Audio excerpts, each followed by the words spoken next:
தொடர்ச்சியாக வரேன்னு சொன்ன எந்த எம்எல்ஏவும் பிசிக்கலாக வரலன்ன உடனே இது அந்த சைட்ல ஸ்ட்ரிங் பாக்குறாங்களோ என்னமோன்னு பயந்து அவங்க வெளியேறிட்டாங்க.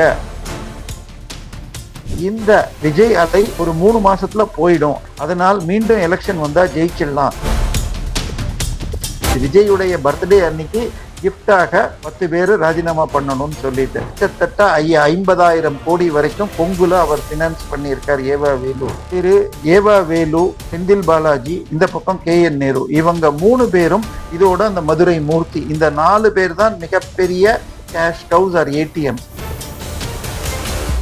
இவரும் சொல்லியிருக்கார், ஆதவ் அர்ஜுனார், எங்களுக்கு ஒரு பழைய கணக்கு கரூரில் இருக்கிறது, அதை முடிக்கணும்னு. ஏற்கனவே அன்பில் மகேஷ் பொய்யாமொழி PT அரசகுமார் மூலமாக உங்களுக்கு 300-400 கோடி இந்த ரூம், இந்த ஆபீஸ்ல, இந்த ரூம்ல இவ்வளவு ரேட்டுன்னு ரேட் கார்டோட வந்திருக்கு.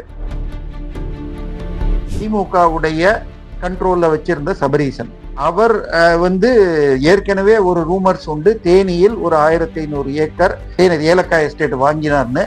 தேனியில இருக்கிற ஒரு பர்டிகுலர் இவர் வீட்டுல 3 நாள் ரெய்டு பண்ணி 700 கோடி ரூபாய்க்கு டாக்ஸ் இது நடந்திருக்குன்னு சொல்லி GST ரெய்டுல ப்ரூவ் ஆச்சுன்னு சொன்னாங்க.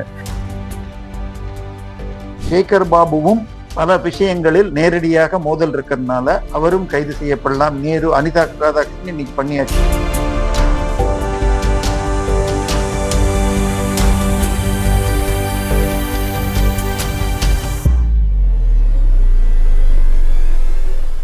வணக்கம் தென்னவன் மீடியா நண்பர்களே. அரசியல்ல நடக்கிற குற்றங்களும் குற்ற செயல்களோட பின்னணிகளும் அதுல எவ்வளவு கோடிக்கணக்கா பணம் பரிவர்த்தனை நடக்கிறது அப்படிங்கிறது நம்ம செய்திகள்ல கேள்விப்படுறோம். அதற்கான கூடுதல் விவரங்களை நம் கூட தரத்துக்கான ஒரு சிறந்த வல்லுநர் திரு தேவப்பிரியா அவர்கள் இணைந்திருக்கிறார்கள். அவர்களை வரவேற்போம். வணக்கம் சார். வணக்கம் சார். இப்ப நமக்கு தெரிஞ்ச விஷயம், தாவேக்கால இருந்து திமுகவுக்கு தாவேக்கா எம்எல்ஏக்களை இழுக்கிறதுக்கு பல கோடிகள் முயற்சி செஞ்சு அதை செய்ய முயற்சி செஞ்சதா சில பேரை அரசு பண்ணியிருக்காங்க. சோ அதுல இன்னும் ஒவ்வொரு நாளும் அரசு கைது நடவடிக்கைங்கிறது அதிகரிச்சுக்கிட்டே போறது. இது பின்னணியில பண பரிவர்த்தனை எப்படி நடைபெற்றது, அதை எங்கேருந்து தேடி கண்டுபிடிக்க போறாங்க, என்ன நடக்கிறது? இல்ல, அதாவது இப்போ ஊத்தங்கரை, தர்மபுரி டிஸ்ட்ரிக்ட்ல இருக்கிற ஊத்தங்கரையுடைய MLA அவர் எழுத்துப்பூர்வமாக கம்ப்ளைண்ட் கொடுத்திருக்கார். அதுல என்னை சென்னையை சேர்ந்த ஒரு வியூக வகுப்பாளர், தேர்தல் கணிப்பாளர் மற்றும் வியூக வகுப்பாளரான IPDS திருநாவுக்கரசு தொடர்பு கொண்டு, அதன் பிறகு மேலும் சில பேர் தொடர்பு கொண்டு தாவேக்கால இருந்து ஒரு 20 MLAக்கள் வரைக்கும் நாங்க எடுக்கணும்னு பாக்குறோம், அதுக்கு நீங்க ஹெல்ப் பண்ணணும், யூ வில் பி ரிவார்டட் அப்படின்னு சொல்லி எவ்வளோன்னு கேட்டா 35-50 கோடி ஒரு MLAக்கு என்று சொல்லப்பட்டதாக முந்தானேத்திக்கு முதல்ல IPDSல இருந்து ஒரு 3 பேர், நேற்றைக்கு இன்னொரு 6 பேர்னு 9 பேர் அரெஸ்ட் பண்ணி இன்னைக்கு கோர்ட்டுக்கு கூட்டிட்டு வந்தப்ப இன்னொன்னு சொல்லியிருக்காங்க. ஒரு கார்பரேட் நிறுவனம் 180 கோடி இனிஷியல் பட்ஜெட்டோட உங்களுக்கு நீங்க ஒரு வாரமாக அதனுடைய எக்ஸிகியூட்டிவ்ஸ் அங்க தங்கியிருந்து நீங்க MLAs கூட்டின்னு வாங்கோ, இங்க நாங்க நெகோசியேட் பண்ணி ஒரு அட்வான்ஸ் கொடுக்கறோம், அந்த இனிஷியல் பட்ஜெட் 180 crores சொல்லி அவங்க தங்கி இருந்ததாகவும், தொடர்ச்சியாக வரேன்னு சொன்ன எந்த MLAவும் பிசிக்கலாக வரலன்ன உடனே இது அந்த சைட்ல ஸ்ட்ரிங் பாக்குறாங்களோ என்னமோன்னு பயந்து அவங்க வெளியேறிட்டாங்க. ஆனால் இவர்கள் வந்தது, தங்கினது, அந்த நேரத்துல பேசப்பட்ட போன் கால் எல்லாத்தையும் ஒழுங்கா ரெக்கார்ட் பண்ணி இருந்தா இவை நிச்சயமாக வேலிடேட் ஆகும். ஸோ ஏற்கனவே 9 பேர் அரெஸ்ட் ஆயிருக்காங்க. என்ன சிக்கல்னால், திமுகவை வளைப்பதற்கு விஜய் வர்றதுக்கு முன்னாடி ஜெயிப்போமா இல்லையாங்கிற நம்பிக்கை இல்லாமையா என்னன்னு தெரியாது, அளவுக்கு அதிகமாக நிறைய ப்ராமிஸ் கொடுத்திருக்காரு. ஒவ்வொரு கார்டுக்கும் 2,500 ரூபாய் லேடிஸுக்கு, வருஷத்துக்கு 6 சிலிண்டர், எல்லா பஸ்ல சென்னையில இருந்து கன்னியாகுமரி வரைக்கும் லேடிஸ்க்கு ஃப்ரீ, இதெல்லாம் பண்ணணும்னு சொன்னா ஆண்டுக்கு சில லட்சம் கோடிகள் வேணும். ஆனா இதை ஏன் செய்யலன்னு மக்கள் கேட்காம இருக்கிறதுக்கு பெஸ்ட் வழி, இதுக்கெல்லாம் காரணம் ஊழல் பண்ணி திமுக எடுத்துன்னு போயிட்டாங்கன்னு அவங்க பேர்ல போட்டுட்டா அவங்க டிஃபென்ஸுக்கு போயிடுவாங்க. சோ இதை ஆரம்பிச்சு வைக்கிறதுல ஏற்கனவே பிரச்சனையில இருந்த KN நாயுடு பேர்ல FIR போட்டிருக்காங்க. அந்த FIR-லும் உதயநிதியுடைய நெருங்கிய வட்ட நண்பரான ரத்தீஷ் பேரை சேர்த்திருக்காங்க. சோ இப்படி அதே போல உங்களுக்கு CBIக்கு EB டிரான்ஸ்ஃபார்மர் வழக்கு கொண்டு போயிட்டாங்க. டாஸ்மாக் ஊழலில் சுப்ரீம் கோர்ட்ல சென்னை தமிழக அரசு சார்பாக EDக்கு பவர்ஸ் இல்ல, சென்ட்ரல் ஸ்டேட் இதை மீறி போறாங்கன்னு சொன்ன அந்த அப்ஜெக்ஷனை வித்ட்ரா பண்றாங்க. விச் மீன்ஸ் தட் நவ் டாஸ்மாக்ல ரெய்டு பண்ண எல்லா விஷயத்தையும் கொண்டு போகலான்னு சொன்னால் உதயநிதியுடைய இன்னர் சர்க்கிள் அப்படியே வந்துடும். கரூர் கேங்கும் ஆகாஷ் பாஸ்கரன் மற்றும் இதுன்னு சொல்லிட்டு ரத்தீஷ் இவங்கள்னு ஒரு பெரிய லிஸ்ட் வந்தது. சோ இதெல்லாம் வேகமா போச்சுன்னா அவங்க தமிழக போலீஸும் இன்னைக்கும் டிவிஎஸ்சியும் திரு அருண் பேர்ல இருக்கு. அதை விட இடி உள்ள வந்துச்சுன்னா உங்களுக்கு ஐஓபில ஒரு 23 கோடி வாடகை பாக்கின்னு சொல்லிட்டு ரெய்டுக்கு வந்ததுலதான் KN நேருடைய அத்தனையும் வெளியில வந்தது. இப்ப அது எஃப்ஐஆர் ஆச்சுன்னு சொன்னால் ஒரு 15 கார்பரேஷன்ல இருந்து இந்த டெண்டரை இந்த கம்பெனிக்கு கொடுத்துருங்க, இவங்க பார்ட்டி ஃபண்ட் கொடுத்துட்டாங்க அப்படின்னா அத்தனை கம்பெனிக்கும் போலாம், அத்தனை கார்பரேஷனுக்கும் போலாம், இன்னும் என்னென்ன வெடிக்கும் தெரியாது. சோ இப்ப இந்த ஆட்சி கலைஞ்செடுத்துன்னா திருப்பி இன்னொரு ஆட்சி வரத்துக்கு எய்தர் இவங்களே ஃபார்ம் பண்ண முடியுமா, இல்ல இந்த அசம்பிளி 107 இந்த பக்கம் திமுக 59 அந்த பக்கம் 46 இப்படி எல்லாம் வந்ததுக்கு அப்புறம் ஒரு ரியலான கவர்மெண்ட் வராம ஜனாதிபதி ஆட்சின்னு 3 to 6 மாசம் போட்டி இருந்தால் அதுக்குள்ள இந்த கேஸ் எல்லாம் டைல்யூட் ஆயிடும்.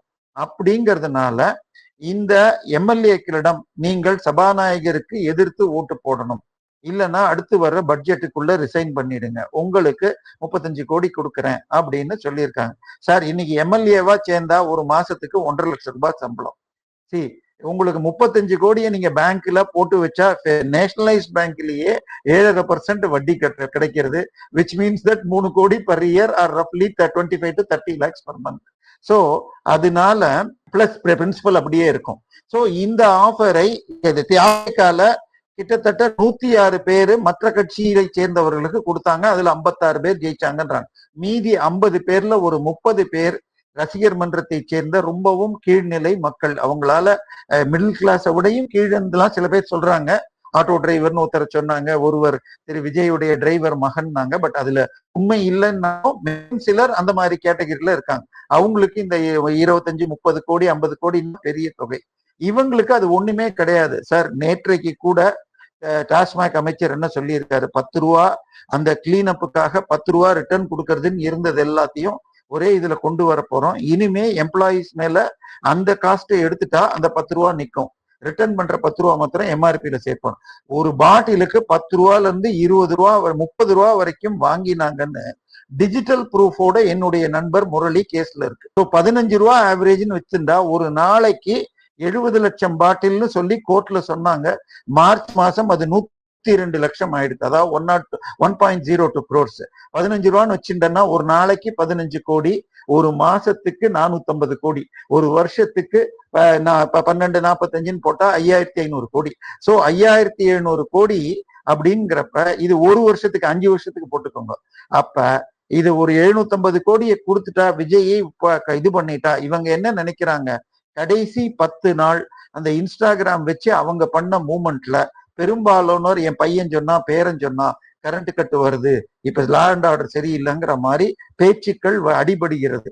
அதனால் மீண்டும் எலெக்ஷன் வந்தா ஜெயிச்சிடலாம், இந்த விஜய் அலை ஒரு 3 மாசத்துல போயிடும் அப்படின்னு நினைக்கிறாங்க. விஜயுடைய ஸ்பீட் ஆஃப் கவர்னன்ஸும் அவர் டெய்லி ஆபீஸ்க்கு வர்றாரு, டெய்லி சாப்பாடு எடுத்துன்னு வராங்கிறத தாண்டி கேரளால இவருக்கு அப்புறம் 10 நாள் கழிச்சு அமைச்ச ஆட்சி ஏற்கனவே பட்ஜெட் கொடுத்தாச்சு. இவர் இன்னும் பட்ஜெட் எப்ப போட போறாருன்னே தெரியல. ரஃப்லி இந்த மந்த் எண்டுன்னு சொல்றாங்க. இன்னும் அந்த முதல் 4 எம்எல்ஏக்கள் ரிசைன் பண்ணது அவங்க கொறடா உத்தரவை மீறி விஜயை ஆதரிச்சாருங்கிற வழக்குல முந்தானேத்திக்கு கோர்ட்ல வந்தவங்க கூட ஸ்டில் இது இவர் சபாநாயகர் பரிசீலிக்கிறாருங்கிற அந்த 4 பேர் நிக்க முடியாது.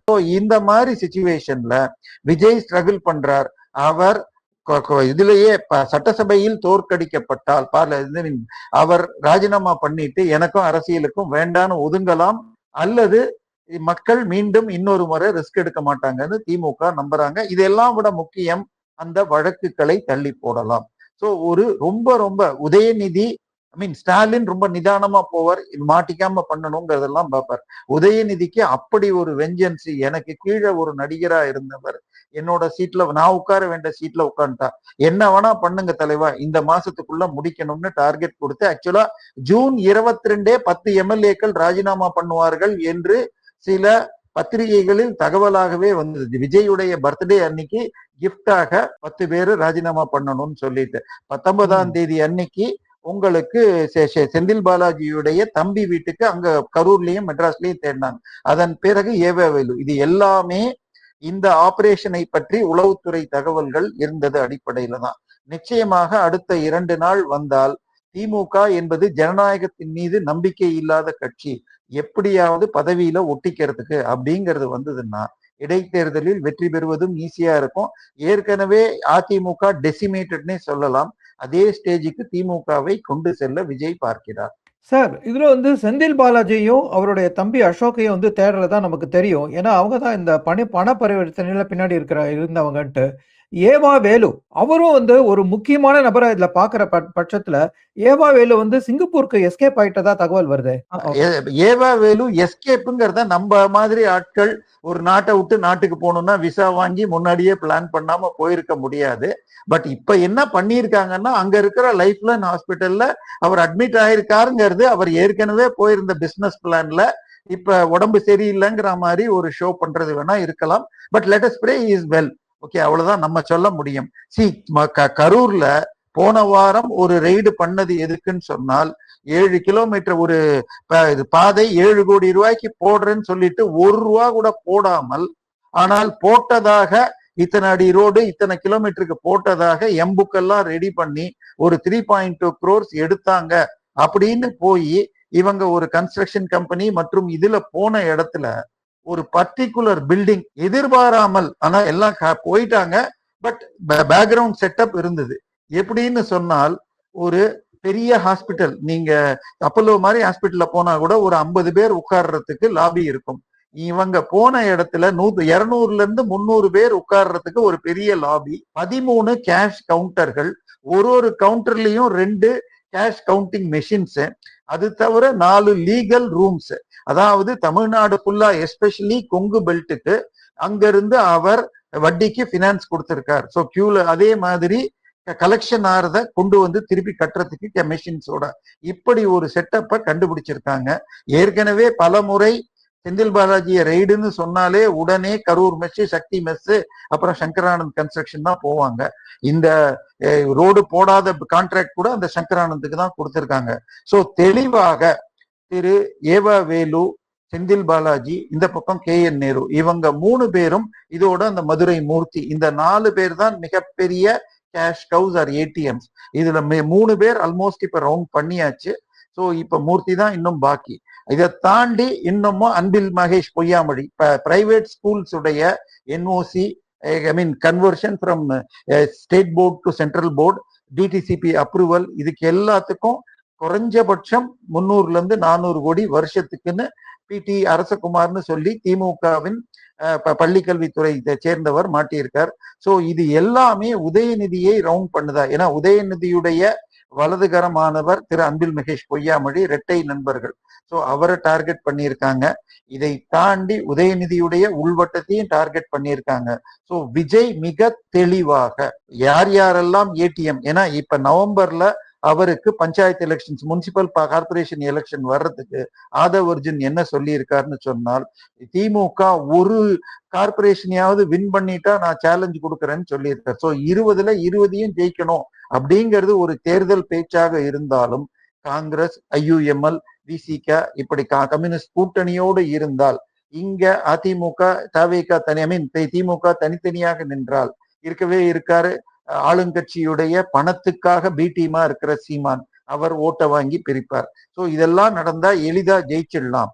இது நடந்தால் பிப்ரவரியில் ஆட்சியை கலைத்து விட்டு மீண்டும் ஒரு சட்டசபை தேர்தல் கொண்டு 200 சீட்டோட ஜெயிக்கணும். இதுதான் விஜயுடைய லாங் டேர்ம் பிளான். சோ அதுல முதல் ஸ்டெப்பாக திமுகவை உங்களுக்கு இது பண்ணணுங்கிறதுல இவர்களாகவும் மாட்டிக்கிட்டாங்க. கொஞ்சம் கூட ப்ரொஃபஷனலிசம் இல்லாம IPDS போல ஒரு சாதாரண யூடியூபரையும் அல்லது வியூக வகுப்பாளரை நம்பி எப்படி இந்த ஸ்டெப்ல இறங்கினாங்கன்னு தெரியல. ஏற்கனவே மேஜிஸ்ட்ரேட் கிட்ட போய் 9 பேருக்கு ரிமாண்ட் வாங்கியிருக்காங்கன்னா ஆதாரங்கள் தெளிவா இருக்கணும். இன்னைக்கு ஹோட்டல்ல தங்கி இருந்தாங்க 1 வாரம்னு சொன்னால் அது யாரு, அந்த பில்ஸ், அவங்களுடைய போன் ரெக்கார்ட்ஸ் எல்லாமே எடுத்தால் கண்டிப்பாக இது மாட்டும். ஏவா வேலு சார் இன்னைக்கு அவர் இருந்த 2 டிபார்ட்மெண்ட், PWD மற்றும் நெடுஞ்சாலைத்துறை, ஒரு வருஷத்துக்கு 1.5 லட்சம் கோடி பட்ஜெட். அதுல 30% பார்ட்டி ஃபண்டுன்னு எடுக்கிறாங்கன்னு சொல்லி விஜய் சொன்னார். அந்த ஒயிட் பேப்பர் ரிலீஸ் பண்ணப்ப பினான்ஸ் மினிஸ்டரும் சொல்லியிருக்காரு. அப்ப ஒரு வருஷத்துக்கு 45 கோடி ஒரு 45,000 கோடி 5 வருஷத்துக்கு கிட்டத்தட்ட 2,25,000 crores எங்க இருக்கு அமௌண்ட்னு எனக்கு தெரியல. கிட்டத்தட்ட 50,000 கோடி வரைக்கும் கொங்குல அவர் பினான்ஸ் பண்ணியிருக்கார் ஏவா வேலு அப்படின்லாம் சொல்றாங்க. பட் இது எதற்கும் நம்ம கிட்ட நேரடியா ஆதாரம் கிடைக்கலன்னாலும் இப்ப போனதாக சொல்ற அந்த பில்டிங் இந்த ரெஃபரன்ஸ் எல்லாம் நிச்சயமாக ஈடிக்கு உதவும். ஏன்னா இது எல்லாம் டிவிஏசி தான் பண்ணுதுன்னு சொன்னால் டிவிஏசியில் தற்போது இருப்பவர் மிஸ்டர் அருண் ஐபிஎஸ். அவர் டிவிஏசி டைரக்டர் ஆன பிறகு ஒரு பெண் இன்ஸ்பெக்டரை சஸ்பெண்ட் பண்ணார். அது அல்டீரியர் மோட்டிவ்னு ஸ்டே கொடுத்தாங்க ஹைகோர்ட்ல. அதை எதிர்த்து விஜய் ஆட்சி போய் திருப்பி அந்த சஸ்பென்ஷன் ஓகே பண்ணி திருப்பி வாங்கியிருக்காங்க. என்ன நடக்குதுன்னு புரியல. ஆனால் தாவேகா ஸ்லோ அண்ட் ஸ்டெடியாக அதிமுக ஒரு பக்கம் கபலீகரம் பண்ணினால் இன்னொரு பக்கம் திமுகவை ஊழல் குற்றச்சாட்டுகளில் சிக்க வைத்து, இன்னும் என்னுடைய எதிர்பார்ப்பு இந்த மாசம் பட்ஜெட் கூட்டத்தொடர் 25 வாக்குகள் நடக்கும். இவரும் சொல்லியிருக்கார் ஆதவ் அர்ஜுனார், எங்களுக்கு ஒரு பழைய கணக்கு கரூரில் இருக்கிறது, அதை முடிக்கணும்னு. சோ அதை நோக்கிதான் செந்தில் பாலாஜியும் அசோக் குமாரையும் கைது செய்யணும்னு போறாங்களா? இன்னைக்கு விஜய் மற்றும் த்ரிஷாவை அவதூறு செய்து பேசிய அனிதா ராதாகிருஷ்ணன் தூத்துக்குடியில் கைது செய்யப்பட்டுள்ளார். என்னை பொறுத்த வரைக்கும் அந்த அவதூறு பேச்சுக்களை நியாயப்படுத்த முடியாதுன்னு சொன்னாலும் இந்த மாதிரி விஷயத்துக்கு கைது செய்வதும் தவறு. ஜுடிஷியலாக இதை போட்டுதான் சிவில் இதைத்தான் போட்டு பண்ணணும். இவங்க கிரிமினலாக கொண்டு போயிட்டு கிரிமினல் அவதூறுன்னு கொண்டு கைது செய்யறாங்க. பட் நிறைய பேர் பேசியிருக்காங்க. ஏற்கனவே முக்தார் மற்றும் திருச்சி சூர்யா சிவாவை குண்டர் சட்டத்திலேயே போட்டிருக்காங்க. இது கிட்டத்தட்ட திமுக 2.0ங்கிற லெவல்ல தான் போகுது. பட் விஜய் தெளிவாக தன்னுடைய கிரிப்பை ஹோல்டு பண்றார். திமுகவை எழுந்துக்க முடியாத அளவுக்கு அடிப்பதற்கு திட்டம் போட்டு செய்யறாருன்னு தெரியும். சார், இப்போ முன்னாள் திமுக அமைச்சர் சிவசங்கர் அவர் வேலை வாய்ப்பு வாங்கி தரதா கையூட்டு பெற்றதா சொல்லி ஒரு கேஸ் ஒரு வாரமா போயிட்டு இருக்கு. அவர் தனக்கு அந்த நபரை யாருன்னே தெரியாது அப்படின்னு சொல்லி அது போயிட்டு இருக்கு. இன்னொரு பக்கம் இப்போ புதுசா வர நியூஸ் என்னன்னா, HRNCல வேலை வாய்ப்பு வாங்கி தரதா பல லட்சம் ஒரு வேலை வாய்ப்புக்கு பல லட்சம் கையூட்டு பெற்றதா ஒரு புகார் வருது. அந்த புகார் மேல எந்த லெவலுக்கு போறது, எங்கே அந்த புகார் வருது, அதோட விஷயம் என்ன சார்? இல்ல, அதாவது சென்னை திருவல்லிக்கேணியை சேர்ந்த திமுகவின் ஒரு வட்ட செயலாளர், அவர் பல பேர்கிட்ட பணத்தை வாங்கி திரு சிற்றரசு, அவர் யாருன்னு சொன்னால் சென்னை மேற்கு மாவட்ட செயலாளர். இதை பொறுத்த வரைக்கும் மாவட்ட செயலாளர்ங்கிறது மினிஸ்டர் போஸ்டுக்கு சமம். இன்னும் சொல்ல போனால் அவர் நினைச்சாதான் சில விஷயங்கள் நடக்கும். இவருடைய இன்னொரு ஸ்பெஷாலிட்டி, திரு உதயநிதியுடைய சேப்பாக்கம் திருவல்லிக்கேணி தொகுதி பொறுப்பாளர். இவர் மூலமா தான் சேப்பாக்கத்தை அவர் ஹேண்டில் பண்ணிட்டு இருந்தார். அவ்வளவு தூரம் இவர் மூலமாகத்தான் திரு ஜாஃபர் சாதிக் அவர்கள் கட்சியில் சேர்க்கப்பட்டு அயலக செயலரானார். அவர் தமிழக இளைஞர்களை அடுத்த லெவலுக்கு கூட்டின்னு போறதுக்காக மெத்தபட்டினை 2000 கோடிக்கு எக்ஸ்போர்ட் பண்ணார்னு பார்த்து கைதாகி இப்ப ஜாமீன்ல இருக்கார். அந்த ஜாஃபர் சாதிக்குடைய படத்துக்கு பாட்டை ரிலீஸ் பண்றதுக்கு உதயநிதியுடைய மனைவி தலைமையில் விழா நடப்பதாக இருந்தது. சோ அவர் நேரடியாக போய் ஸ்டாலினிடம் கொரோனாக்காக கொரோனா டைப்ல அமௌண்ட் கொடுத்தார். அதன் பிறகு போலீஸ் சிசிடிவி டொனேட் பண்ணார். அது தவிர போதை தடுப்பு மராத்தன்ல கலந்துன்றதுக்காக டிஜிபி கையில வேற அவார்டு வாங்கினார். அவரை உள்ள கொண்டு வந்தது திரு சிற்றரசு. இன்னும் சொல்ல போனால் அந்த ஜாஃபர் சாதிக்குடைய நிறுவனத்தை ரெய்டு செய்த அடுத்த நாளே இன்னொரு இடத்துல ரெய்டு பண்ணாங்க. அது என்னன்னு சொன்னால் சஹாரா எக்ஸ்பிரஸ் கொரியர்னு. அதனுடைய அந்த கொரியர் மூலமாக ஜாஃபர் சாதிக் ஏதாவது பண்ணாரான்ட்டு. அந்த சஹாரா எக்ஸ்பிரஸ் கொரியருடைய ஓனரும் சிற்றரசு. இந்த சிற்றரசு சென்னை மேற்கு மாவட்ட செயலாளர். அவர் HRNCE மற்றும் கல்வித்துறை இதிலெல்லாம் ஆபீஸ் அசிஸ்டன்ட் போன்ற கீழ்நிலை வேலைகள் உங்களுக்கு MP MLA மந்திரி கோட்டா மூலமாக வாங்கி தருகிறேன். 3-7 லட்சம் ரூபாய் கம்மி ரேட். எனக்கு 7-13 மத்த இடத்துல இப்படி வாங்கி தரேன்னு சொல்லிட்டு ஒரு திமுக வட்ட செயலாளர் நான் மட்டும் 69 லட்சம் ரூபாய் கொண்டு போய் கொடுத்துட்டேன். ஆனால் அதுல இருந்து யாருக்கும் வேலை கிடைக்கல, இல்ல கேட்டு டிரான்ஸ்பர் கிடைக்கல. அதனால என் வீட்டு வாசல்ல தினம் கத்துறாங்க, சண்டை போடுறாங்க. நான் ரொம்ப மிடில் கிளாஸ், லவ் மேரேஜ் பண்ணிட்டு இருக்கேன். இதனால தாங்க முடியாமல் அவர் கட்சியில எல்லா லெவல்லயும் போய் கம்ப்ளைண்ட் கொடுத்து பார்த்துட்டேன், எங்க போனாலும் இவருக்கே வருது. கடைசியில மார்ச் மாதம் இவர் சிற்றரசு கம்பல்ஷனால் அரெஸ்ட் ஆகி 75 நாள் ஜெயில இருந்துட்டு இப்ப வந்து எல்லா சேனலுக்கும் பேட்டி கொடுத்திருக்கார். சோ சிற்றரசுங்கிறது நான் உங்களுக்கே சொல்லிட்டேன், திமுகவுடைய மேற்கு மாவட்ட சென்னை மேற்கு மாவட்ட செயலாளர் அண்ட் உதயநிதியுடைய ரைட் ஹேண்ட். சோ உதயநிதி வளைக்கிறாங்களா? ஏற்கனவே அன்பில் மகேஷ் பொய்யாமொழி பிடி அரசகுமார் மூலமாக உங்களுக்கு 300 இருந்து 400 கோடி இந்த ரூம் இந்த ஆபீஸ்ல இந்த ரூம்ல இவ்வளவு ரேட்டுன்னு ரேட் கார்டோட வந்திருக்கு. டிரான்ஸ்ஃபர்னா இதுன்னா இவ்வளோ, டிடிசிபி அப்ரூவலுக்கு இவ்வளோ, இதுல இருந்து மெட்ரிக்ல இருந்து இதுக்கு மாத்துறதுக்கு இவ்வளோ, உங்களுக்கு எஜுகேஷன் 10th எக்ஸாம் உங்களுடைய ஸ்கூல்லயே சென்டர் போடணும்னா அதுக்கு ஒரு ரேட்டு, இப்படி ஒன்னொன்னுக்கும் ரேட் கார்டு வச்சு வாங்கினார்னு வந்திருக்கு. பல ஸ்கூல்கள் சொல்ல ஆரம்பிச்சிருக்காங்க. சோ ஒரு பக்கம் அன்பில் மகேஷ் பொய்யாமொழி, இன்னொரு பக்கம் இவர், இப்படி போட்டு உதயநிதியை வளைக்கிறாங்க. ஏற்கனவே KN நேரு கேஸ்ல அந்த கேஷ் ஃபார் ஜாப் ஸ்கேம்ல ரதீஷ் பெயரும் சேர்க்கப்பட்டிருக்கு. சோ ரதீஷ் யாருன்னு சொன்னால், இதுல டாஸ்மாக்ல ரெய்டு நடந்த பொழுது எம்டியுடைய வீட்டில் கிடைத்த வாட்ஸ்அப் தகவல்கள் அந்த ஸ்கிரீன்ஷாட்ஸ்ல இந்த கம்பெனிக்கு ஆர்டர் கொடுங்க, இந்த இதுக்கு டெண்டர் போடாம நாங்க சொல்ற ஆளுக்கே கொடுங்க அப்படின்னு போட டாஸ்மாக் எம்டியும் ஓகே தம்பி சார்னு போட்டார். இந்த தம்பி சார் தான் இந்த ரதீஷ். இந்த தம்பி சாரோட இன்னொரு தம்பி சார் ஆகாஷ் பாஸ்கரன், அவர்தான் அந்த விடியல் மூவிஸ்ல வழியாக உங்களுக்கு இது பராசக்தியும், அதுக்கப்புறமா இப்ப அதுக்கு முன்னாடி இட்லி கடைங்கிற படம் எடுத்தார். அதுல ஏதோ ஒரு படத்துல ஸ்லைடு தேங்க்ஸ் ரதீஷ்னு வந்தது. இந்த ரதீஷ் ECRல ஒரு சின்ன பங்களா 350 கோடியில டாப் ஃப்ளோர்ல ஸ்விம்மிங் பூலோட கட்டுறதாக ஒரு இது வந்தது. அதுக்கு பேர் என்ன, ட்ரோன் ஷாட்ஸ் வந்தது. சோ இந்த ரதீஷ் பேர் இப்ப சேர்த்திருக்கு. சோ ஒரு பக்கம் ஃப்ரெண்ட்ஸ், ஒரு பக்கம் துணை அமைச்சர், இன்னொரு பக்கம் கட்சியில நெக்ஸ்ட் லெவல், இப்படி எல்லாரையும் ரவுண்டு கட்டிட்டு இருக்காங்க. இதே மாதிரி இன்னொரு பக்கம் திமுகவுடைய கண்ட்ரோல்ல வச்சிருந்த சபரீசன், அவருடைய வளர்க்கிறதுக்காக அவர் வந்து ஏற்கனவே ஒரு ரூமர்ஸ் உண்டு, தேனியில் ஒரு 1500 ஏக்கர் ஏலக்காய் எஸ்டேட் வாங்கினார்னு.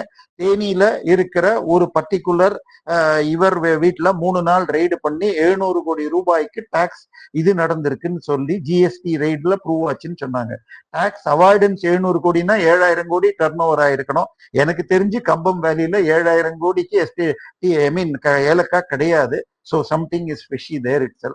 அந்த தேனியை சேர்ந்த விஷ்ணு அப்பா எலக்ட்ரிக்கல்ஸ் பிரைவேட் லிமிடெட் அப்படிங்கிற கம்பெனியுடைய ஓனர், நான் பேர்சன் எலக்ட்ரிக்கல்ஸ் பிரைவேட் லிமிடெட்ங்கிற கம்பெனிக்கு 42 கோடி ரூபாய்க்கு சோலார் பவர் பிளான்ட் ஆர்டர் வாங்கி கொடுத்திருக்கேன். அந்த கம்பெனிக்கு நான் ஒரு 38 லட்சம் ரூபாய்க்கு சப்ளை பண்ணியிருக்கேன். ஆனா இவங்க எனக்கு பணம் கொடுக்க மாட்டேங்கிறாங்க. பக்கத்துல போய் கேட்டா நாங்க யார் தெரியுமா, நாங்க சபரீசனுடைய தம்பி பிரவீன் காந்தியுடைய இது கம்பெனி இது, இங்க நீ எப்படி கேட்பேங்கிறாங்க. அந்த பிரவீன் காந்தியுடைய நான் இதை எடுத்து ஜூபா கார்பரேஷன்ல போட்டால் அவர் 12 கம்பெனிக்கு டைரக்டரா இருக்கார். அதுல 7-8 கம்பெனிகள் ரெனியூபிள் எனர்ஜில தான் இருக்கு. இன்னும் சொல்ல போனால் அவர் ஏற்கனவே உங்களுக்கு இந்தியன் பேங்க் இதுலயும் இருந்த இன்னொரு கம்பெனியில டைரக்டரா இருந்திருக்கார். சோ சபரீசன் நேரடியாக வளைக்கப்படுகிறார். ஏன்னா சபரீசன் எந்த அளவுக்கு இன்வால்வ் ஆயிருந்தார்னால், முதல் வருஷம் முடிஞ்சு ஒரு 2 மாசம் கழிச்சு திரு PTR பழனிவேல் தியாகராஜன் ஒரு லேடி நியூஸ் பேப்பர் இது எடிட்டரோடு பேசிய ஆடியோவில் முதல் ஒரு வருஷத்தில் மகனும் முதலமைச்சருடைய மகனும் மருமகனும் 30,000 கோடியை சேர்த்து விட்டார்கள். தாத்தா 60 வருஷம் சேர்க்க முடியாத சேர்த்துட்டு இதை எப்படி வெள்ளையாக மாற்றி இன்வெஸ்ட் செய்யறதுன்னு கஷ்டப்படுறான்னு. இப்ப சமீபத்துல போன மாதம் குடகில் போய் ஒரு வாரத்துக்கு மேல Stalin with his wife, Sabareesan with his wife and Udhayanidhi with his wife போனாங்க.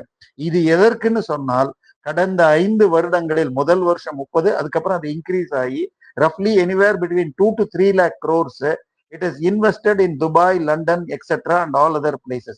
இது எல்லாம் எங்க என்னங்கிறத பேசிட்டு பொலிட்டிக்கலி பெண் நிறுவனத்தை மூடணும்னு முதல்ல ஒரு கண்டிஷன் போட்டுட்டு இவற்றை சுனில் கனோலு நடத்தி கொண்டிருந்த நிறுவனத்துக்கு மாற்றணும்னு பார்த்தாங்க. அவர்தான் பர்சனல் யூக வகுப்பாளராக திரு உதயநிதிக்கு இருந்தவர். ஆனால் உதயநிதி முதல்ல பெண் நிறுவனத்தை மூடுறேன்னு சொல்லிட்டு அப்புறம் டவுன் சைஸ் பண்றேன்னு சொல்லிட்டு இருந்தார்.